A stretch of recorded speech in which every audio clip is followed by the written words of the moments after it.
Hello the very good morning guys. कैसे आप सब? उम्मीद करता हूँ आप सब स्वस्थ होंगे, बढ़िया होंगे और अपनी पढ़ाई में लगे हुए होंगे।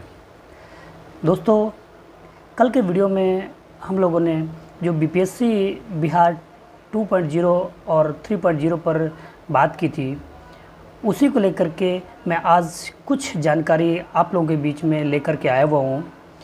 जानकारी दोस्तों यूँ है कि बीपीएससी ने जो पेपर लीक हुआ था 3.0 वाला, उस पेपर लीक को लेकर के बिहार की आर्थिक अपराध नियंत्रण एजेंसी ने बीपीएससी के 20 अधिकारियों को नोटिस जारी कर दिया है। नोटिस में बोला है कि आइए आयोग में और आकर के आप बताइए कि आपके रहते हुए आखिर एग्ज़ाम में कैसे इतनी बड़ी धांधली हुई और पेपर लीक जैसी घटना घटित हुई। अब दोस्तों देखना ये है कि किस तरीके से बीपीएससी के ये अधिकारी अपना जवाब देते हैं एजेंसी को। लेकिन एक सोचने वाली बात ये है मित्रों कि ये जो आयोग के अध्यक्ष सहित और भी जो अधिकारी होते हैं, ये सभी आईएएस लेवल के होते हैं, बड़े अधिकारी होते हैं। आखिर इतने बड़े अधिकारी उसमें अगर संलिप्त हैं पेपर रद्द होने की घटना में, तो इसका जो लेबल है वो तो बहुत ऊपर तक सरकारों तक लेबल है। अब देखना ये है कि किस तरीके से सरकार इस पर एक्शन लेती है। और सुनने में तो ये तक आ रहा है कि ये जो बीपीएससी 3.0 रद्द हुआ है, इस पेपर में 200 करोड़ से ज़्यादा की उगाही हुई है। आखिर इतने बड़े लेवल में पैसा चला हुआ है। अब गरीब छात्र किस तरीके से परीक्षा में पास हो पाएगा, क्योंकि एक तो उसके पास देने के लिए पैसे नहीं हैं। किसी तरीके से वो अपनी पढ़ाई पूरी करता है, शहर में रह करके 2-2 साल 3-3 साल वो बेचारा रहता है और वहाँ रह करके अपनी पढ़ाई पूरी करता है। और ऊपर से अब जब एग्ज़ाम का समय आता है तो पेपर लीक हो जाता है। तो इन्हीं सब चीज़ों को देखते हुए अब देखना ये है कि किस तरीके से आने वाले समय में बीपीएससी अपना एग्ज़ाम कंडक्ट करवाता है और पिछले जो पेपर रद्द हुए हैं उन पर क्या कार्रवाई होती है।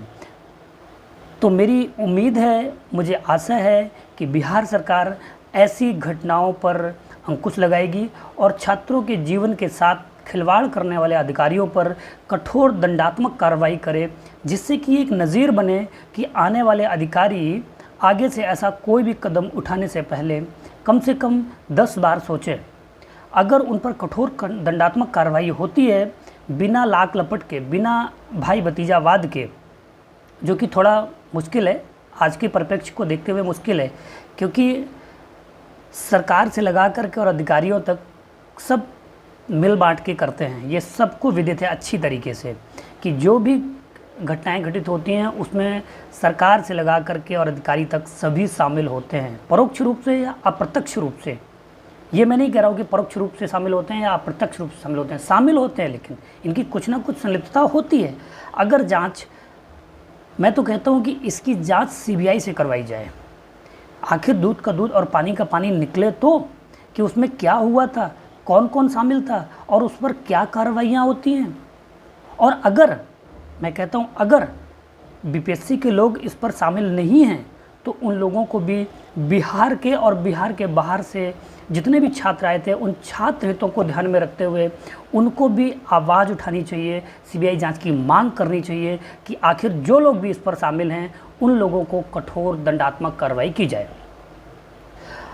अब दोस्तों एक बात वहाँ पर उठती है कि आखिर जो लोग बीपीएससी में अधिकारी बने बैठे हैं, सुनने में ये आ रहा है कि उन लोगों के कोचिंग सेंटर भी हैं और वो आईएएस ऑफिसर हैं।